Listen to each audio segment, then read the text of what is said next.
अडानी का brand ambassador हूं। आपने ठीक कहा है, मैं बिल्कुल मैं हर व्यापारी का ब्रांड एम्बेसडर हूं।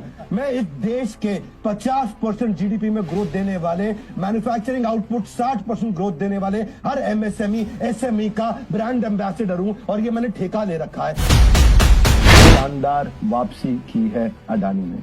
प्रोपेगेंडा फॉल फ्लैट हो गया है, अडानी वापस आ गए हैं। अडानी इस समय one of the top gainers हो गए अमंग द वर्ल्ड रिचेस्ट। राजनीतिक फायदा किसी और चीज का उठाइए। बिजनेसमैन के अगेंस्ट जाके भारत के जो ग्लोबल फुटप्रिंट्स बिल्ड हो रहे हैं उसमें राजनीतिक फायदा ना उठाइए। नमस्कार दोस्तों, मैं हूं दीपक चौरसिया। देश का सबसे पुराना चैनल, देश का सबसे भरोसेमंद चैनल, और इसी चैनल पर बहस के नंबर 1 शो ताल ठोके में आपका स्वागत है। अडानी पर संसद में घमासान अभी भी जारी है। कई सारे सवाल हैं, उन पर सिलसिलेवार ढंग से चर्चा करेंगे। हमारे साथ एक बड़ा पैनल भी जुड़ेगा। विवेक बिंद्रा मेरे साथ जुड़ेंगे, फाइनेंशियल एक्सपर्ट है, मोटिवेशनल स्पीकर हैं और इन्वेस्टर भी है। रीना गुप्ता जी आपकी प्रवक्ता मेरे साथ जुड़ेंगी, और जैसा मैंने कहा सुरेंद्र राजपूत और डीके दुबे साहब मेरे साथ जुड़ ही चुके हैं। विवेक बिंद्रा जी, जो सवाल पूछा गया कि इनकी नेटवर्थ 8 बिलियन से 140 बिलियन कैसे हो गई, और क्या आपको लगता है कि जो आरोप लगा है कि प्रधानमंत्री मोदी जी जो है सब कुछ करवा रहे हैं अडानी के फेवर में? अब प्रधानमंत्री मोदी जी करा रहे हैं नहीं करा रहे हैं, ये विपक्ष को जरूर प्रश्न पूछना चाहिए, और विपक्ष को बहुत बधाई, उनका काम है ये। तभी हमारे देश की जो गवर्नमेंट है इस समय वो रेगुलेटेड रहेगी। तो मैं बिजनेस की बात जरूर करूंगा, बड़ी कमाल की बात बताऊंगा। हो सकता है वायरल हो जाए आपके चैनल से। आज आप चौरसिया जी, आपको खुशी होगी, सत्य परेशान हो सकता है, पराजित नहीं हो सकता। शानदार वापसी की है अडानी ने। प्रोपेगेंडा फॉल फ्लैट हो गया है, अडानी वापस आ गए हैं। अडानी इस समय one of the top gainers हो गए among the world richest. 7 out of 10 groups जो है इनके वापस आ गए, पूरा जंप मार गए हैं। अडानी फ्लैगशिप स्टॉक कर वापस जंप कर गया 25%, $6 बिलियन वापस रिकवर कर गया लोगों का।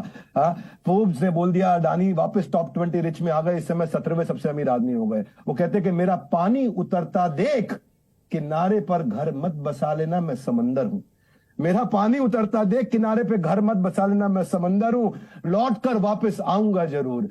हरीश साल्वे जो कि एक्स, आप जानते हैं, लॉयर रह चुके हैं अडानी ग्रुप के, आज अंबानी ग्रुप के लॉयर है, और वो अडानी ग्रुप के साथ में खड़े होकर क्या बोले कि पहले हम विदेशी इन्वेस्टर्स को we used to woo them, हम उनको बुलाते थे, आ जाओ आ जाओ आ जाओ। अब पूरा विदेश हमारे अडानी जी को बुला रहा है इस समय, और वही दिल जला रहा है इस समय। That is calling the heart burn. TV Somanathan, finance secretary, वो क्या बोल रहे हैं, जितना टर्मोइल आया है वो इस समुंदर में चाय के प्याले के मुकाबले, इतने बड़े समुंदर में चाय के प्याले के मुकाबले कुछ नहीं हो रहा भारत को। भारत बिल्कुल ठीक है इस समय, कोई समस्या नहीं आ रही। अश्वत्थ दामोदरन, ये हमारे गुरु है, मैं भी इनको अपना गुरु मानता हूं। न्यूयॉर्क स्टॉक एक्सचेंज के लिए एनवाईटी यूनिवर्सिटी के फाइनेंस के प्रोफेसर हैं, वर्ल्ड के वैल्यूएशन गुरु है। कह रहे हैं Adani with all it's flaws is a competent player in infra business.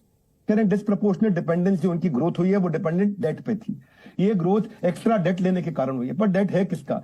ये कह रहे हैं सीजनड इन्वेस्टर जो है मार्क मोबियस, जो कह रहे हैं ना इस समय भारत के कुछ लोग लगे हुए हैं कि भारत गया, भारत गुड़ गया, खत्म हो गया, बैंक खत्म हो गया, एलआईसी खत्म हो गया। वो क्या बता रहे हैं, दुनिया के सबसे बड़े इन्वेस्टर। अरे रुक 2 मिनट दीजिएगा दीपक जी, कमाल की बातें बताऊंगा आपको, काम आएंगे एक एक करके। विवेक जी, आपके पास वक्त है, एक एक करके जवाब ले लेते हैं। अभी स्टॉक प्राइस आपका कहना है कि ऊपर चले गए हैं। इस नहीं, मैं तो आपको बताने वाला हूं कौन कौन क्या क्या कहने वाला, केवल मैंने क्रेडिट साइट जो है फिच रेटिंग की वो मैं आपके पास आऊंगा। प्रांजल भी मेरे साथ हैं, स्वयं प्रकाश पुरोहित जी, उनको मौका देना जरूरी है। पुरोहित जी, आप क्या कहेंगे, क्योंकि आपकी पार्टी के बारे में आज अधीर रंजन चौधरी ने आरोप लगाया है कि आपने चूंकि ताजपुर पोर्ट लिया हुआ है इसलिए आप इस मुद्दे पर बोलने से बच रहे हैं। हकीकत क्या है, और कांग्रेस का साथ नहीं दे रहे? देखिए, आज देश के अंदर में अभी जो फाइनेंशियल एक्सपर्ट बने हुए हैं, मुझे लग रहा है ये अडानी के ब्रांड एम्बेसडर बनकर के बात कर रहे हैं। आज अडानी के शेयर ऊपर गिरे या नीचे गिरे फर्क नहीं पड़ता है, फर्क पड़ता है कि अडानी के देश के अंदर में जो सत्ता में सरकार बैठी है, किसी भी कॉर्पोरेट कंपनी में अगर लूप होल्स है, अगर किसी ने आरोप लगाया है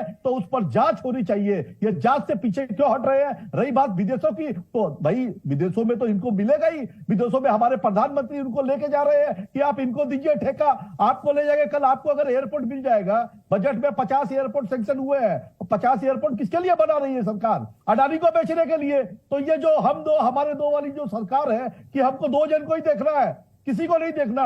अडानी समूह के साथ में जो भी इन्होंने धोखाधड़ी की है, इसकी संपूर्ण जांच होनी चाहिए। ये बैठ करके हंस रहे हैं विवेक बिंद्रा जी, इनको सोचना चाहिए कि ये देश के अंदर में गरीबों का पैसा है। एलआईसी में किसका पैसा लगता है? नहीं, शेयर मार्केट नहीं करता है गरीब आदमी, वो अपने जीवन की पूंजी लगाता है इंश्योरेंस के अंदर में। अभी क्या है एलआईसी की जो अवस्था है कि आप शेयर मार्केट में लगा दीजिए, जिस दिन अडानी जी गए डब्बे में, सबके पैसे गए डब्बे में। ऐसा ही तो होना है। नोटबंदी में 4000 के लिए लाइन लगा दी थी, काला धन बंद हो गया क्या देश के अंदर से? नहीं हुआ। यही ठीक बात है दीदी ने उस समय पुरोहित जी, यहीं रुकिए, मैं फिर आऊंगा आपके पास। आपने विवेक बिंद्रा जी का नाम लिया, विवेक बिंद्रा जी हंस रहे हैं। विवेक जी, आपके लिए 90 सेकंड, फिर मैं प्रांजल के पास जाऊंगा। भाई इन्होंने एक बात ठीक बोली, स्वयं प्रकाश जी। मैं आपको थोड़ा और प्रकाशित करता हूं, क्या बढ़िया बोलते हैं आप। मैं अडानी का ब्रांड एम्बेसडर हूं, आपने ठीक कहा है। मैं बिल्कुल ब्रांड, मैं हर व्यापारी का ब्रांड एम्बेसडर हूं। मैं इस देश के 50% जीडीपी में ग्रोथ देने वाले, मैन्युफैक्चरिंग आउटपुट 60% ग्रोथ देने वाले हर एमएसएमई एसएमई का ब्रांड एम्बेसडर हूं, और ये मैंने ठेका ले रखा है। इसके बदले में मिलता कुछ नहीं, क्योंकि मैं जानता हूं जब खुशहाली आएगी तो फायदा आपकी पार्टी का भी होगा, पूरे देश का होगा, हर एक का होगा। आपको जरा मैं 2-4 चीजों से और प्रकाशित कर देता हूं। स्वयं प्रकाश जी तेजी से पकड़ना, क्योंकि मेरी वर्ड पर मिनट जो है बहुत ज्यादा तेज है। आप ये समझ लीजिए, पहले आनंद महिंद्रा ने क्या बोला। आनंद महिंद्रा की बात सुन लीजिएगा। वो कह रहे हैं मैंने इस देश में अर्थक्वेक भी देख लिया, ड्रॉट भी देख लिया, रिसेशन भी देख लिया, वॉर भी देख लिया, टेरर भी देख लिया, अटैक भी देख लिया, लेकिन भारत के अगेंस्ट मत बोलना, भारत फिर वापस आएगा। विनायक चैटर्जी क्या बोल रहे हैं कि इनका जो धंधा है पोर्ट का, एयरपोर्ट का, सीमेंट का, रिन्यूएबल का, सॉलिड है, स्टेबल है, जनरेटिंग हेल्दी कैश फ्लो है। कौन है विनायक चैटर्जी? सीआईआई के चेयरमैन है। आप देवेंद्र चोकसी की बात बता देता हूं, केआर चोकसी होल्डिंग क्या बोल रहे हैं, रिकवरी वापस आ रही है, क्योंकि प्रीपेमेंट कर रहे हैं, शॉर्ट कवरिंग है, टेक्निकल सारे के सारे ठीक है। आपने बैंक की बात करी, एसबीआई का 0.8% लगा उनकी लोन बुक का, केवल 27,000 करोड़, 54,000 करोड़ का सैंक्शन था, इन्होंने एसबीआई से पैसा ही नहीं लिया। दिनेश खारा बैंक के चेयरमैन बोल रहे हैं सब कुछ ठीक है। रुकिएगा 2 मिनट। बैंक ऑफ बड़ौदा क्या बोल रहा है? बैंक ऑफ बड़ौदा बोल रहा है देश के जो टॉप 10 एक्सपोजर है जिनको लोन दिए गए। अरे स्वयं प्रकाश जी आपको प्रकाशित कर रहा है। एक मिनट दीपक चौरसिया जी, मैं नहीं बोलूंगा। आप बता रहे हैं सरकार के सहयोग से काम कर। अच्छा स्वयं प्रकाश जी, इनको कंक्लूड करने दीजिए ना। 20 सेकंड और 90 सेकंड में सबको देता हूं। मैंने आपको दिया, प्लीज बीच में मत टोकिए। इसके बाद मैं बाकी गेस्ट के पास जाऊंगा, प्रांजल के पास भी जाना मुझे।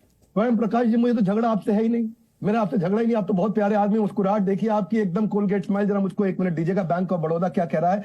जो 10 सबसे बड़े लोन दिए गए थे हमारे देश में, उसमें अडानी का नाम नहीं है, बहुत छोटा है। एक्सिस बैंक क्या कह रहा है? हमारी लोन बुक का 0.94% दिया है, ये इतना छोटा है कि हमें फर्क नहीं पड़ता, हमारे प्रोविजन से बहुत ज्यादा छोटा है ये। इंडसइंड बैंक क्या कह रहा है? केवल 0.5% लोन दिया है हमने अडानी ग्रुप को अपनी लोन बुक के, ये बिल्कुल रिकवरी में है। और हिंडनबर्ग के बारे में 3 बातें बता देता हूं। क्रिमिनल इन्वेस्टिगेशन उनके ऊपर यूएस में चल रहे हैं, उनके बैंक अकाउंट बंद कर दिए गए थे क्योंकि उनकी फ्रॉड प्रैक्टिस हैं, और उनको बैन कर दिया गया कोई भी रिपोर्ट पब्लिश करने के लिए। एनवाई स्टॉक एक्सचेंज की, न्यूयॉर्क स्टॉक एक्सचेंज पर रिपोर्ट पब्लिश नहीं कर सकते, वो भारत आते हैं, क्योंकि भारत में बहुत लोग हैं। रुक जाइएगा जरा। अमेजॉन ने 10% एम्प्लॉइज को निकाल दिया जब उनका शेयर डाउन हुआ। गूगल ने 6% एम्प्लॉय को निकाल दिया जब शेयर डाउन हुआ। फेसबुक ने 13% एम्प्लॉय निकाल दिया जब शेयर डाउन हुआ। अडानी का शेयर 50% डाउन हुआ, एक भी आदमी को नहीं निकाला। ठीक है, क्या जो एक आरोप लगा रहे फाइनेंशियल सेक्टर से जुड़े लोग कि भाई इससे हमारी भारत की ग्रोथ जर्नी पर अटैक करने की कोशिश की जा रही है, आप इसको कितना ठीक मानते हैं?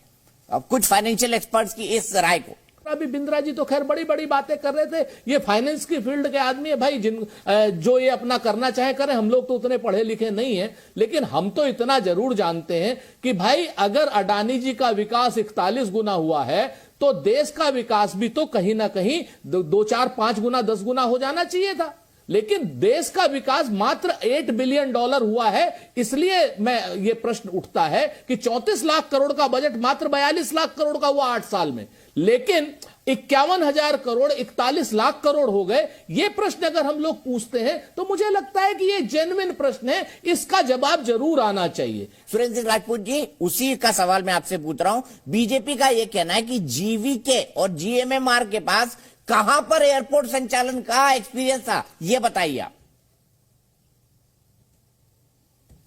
हम फिर से वही बात कह रहे हैं, हमने तो ये कहा नहीं, हम तो कह रहे हैं कि जीवीके के पास अगर नहीं था तो इससे पहले भारतीय जनता पार्टी क्या सो रही थी? भाई अदालत में जाती या आरोप लगाती? नहीं सर, इनको तो आपने भी ठेका दिया था ना, ये बीजेपी ने कहा था। क्यों?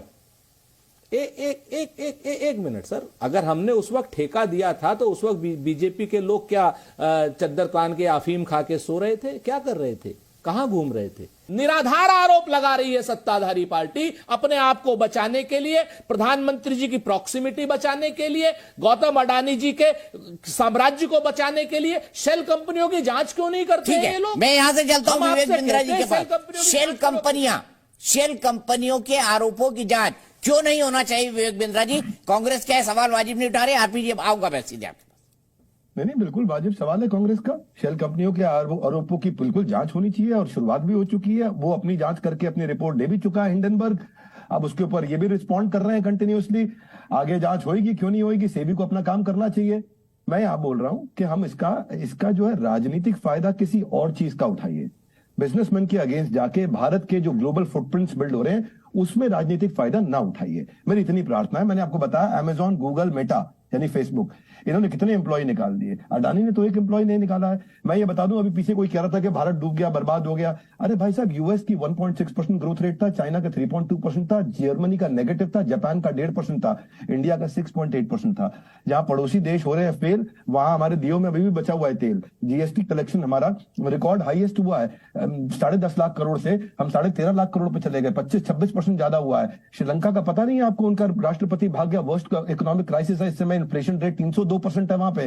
पाकिस्तान आपको पता नहीं है कि बता दिया गया है कि साउथ एशिया की सबसे वीकेस्ट इकोनॉमी है, बिजली चलेगी, सब खत्म हो गया, इन्फ्लेशन वहां 48% है पाकिस्तान में। मैं क्षमा चाहता हूं, ये बांग्लादेश में। पाकिस्तान में तो बहुत ही बुरा हाल है। पाकिस्तान का जो उनका स्टेट बैंक है, स्टेट बैंक ऑफ पाकिस्तान, उसके पास $4 बिलियन बचा, यानी कि 3 हफ्ते का पैसा बचा इंपोर्ट करने के लिए।